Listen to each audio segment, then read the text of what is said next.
L'autodidacte, c'est pas quelqu'un qui a été formé pour faire ça. C'est la chance de pouvoir vivre de sa passion. Voilà, pour moi, c'est ça.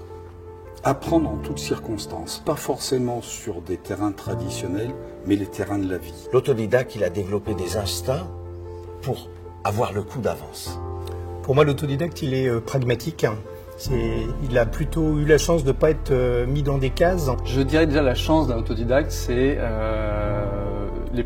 a priori la liberté totale que nous avons. Un optimiste, un visionnaire et quelqu'un qui ose. Je suis évidemment particulièrement heureux de vous rejoindre pour le moment tant attendu de cette cérémonie, la remise des victoires des autodidactes et plus particulièrement du prix national que j'aurai l'honneur de remettre donc dans quelques instants. Je me réjouis que ces autodidactes chevronnés, ces entrepreneurs déterminés se trouvent réunis ici ce soir à la présidence de l'Assemblée nationale. C'est une extraordinaire concentration de talents qui a lieu ce soir.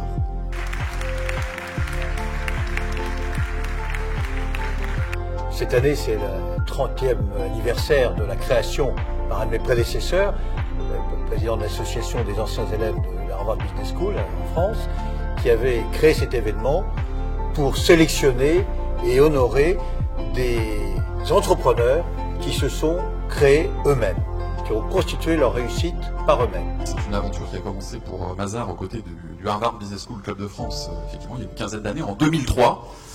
C'est vraiment un immense plaisir de se retrouver ici chaque année depuis une dizaine d'années pour célébrer vos parcours qui sont vraiment des parcours hors normes, très touchants souvent. Je crois que ce sont des rencontres avec des compositeurs de musique, avec des grands maîtres de musique dans mon ancien parcours de musicien, de compositeur de musique, qui m'ont appris que la rigueur, que le travail, que la répétition, ça pouvait amener à l'excellence.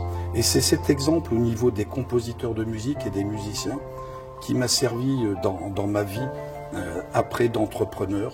Vous savez, il y a une très grande analogie entre une partition de musique, d'accord, et un plan comptable. Il y a toujours moyen. Le marché s'effondre, il y a des guerres, il y a du chômage, il y a des gens sur les ronds-points, il y a des politiques qui racontent des mensonges, vous ne croyez plus en rien, et bien vous devez croire en vous. C'est-à-dire vous êtes convaincu d'une idée, ne lâchez pas. Ça ne sert à rien de sucer son pouce en train de regarder le monde qui tourne. C'est vous qui faites tourner le monde. Tous les jeunes, tous ensemble, demain, c'est eux qui poussent la planète pour qu'elle tourne. J'étais pas fait pour les études, mais j'ai repris les études après, je me suis formé après, une fois que j'ai compris à quoi ça servait. Donc c'est qu'ils cherchent leur voie et surtout qu'ils aient des rêves énormes, parce qu'il faut avoir un rêve énorme. Moi j'ai eu un rêve qui était de créer ma boîte, on est parti de 2 personnes, on est 400 aujourd'hui. Et parce que j'ai cru en ma bonne étoile, et ça s'est réalisé. Moi, le conseil que je donne en fait à chacun, c'est de trouver sa voie, de trouver la flamme. Et je pense que si on était dans un pays où on passait notre temps justement à aller chercher la petite étincelle qui peut s'allumer en chacun d'entre nous, derrière diplôme ou pas diplôme, on déroule et on compte plus ses heures et on est passionné, on est embarqué et du coup on peut abattre là des montagnes. Bon, l'histoire commence mal mais finit plutôt bien jusqu'ici.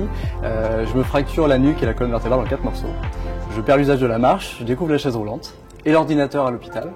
Et pendant 1 an, je me reconstruis et je découvre l'informatique. Et sorti de cette épreuve-là, j'ai aucune envie de retourner sur les bancs de l'école. J'ai envie d'entreprendre. Alors, me demandez pas pourquoi. Certains voient la lumière, moi j'ai vu l'entrepreneuriat au bout du tunnel.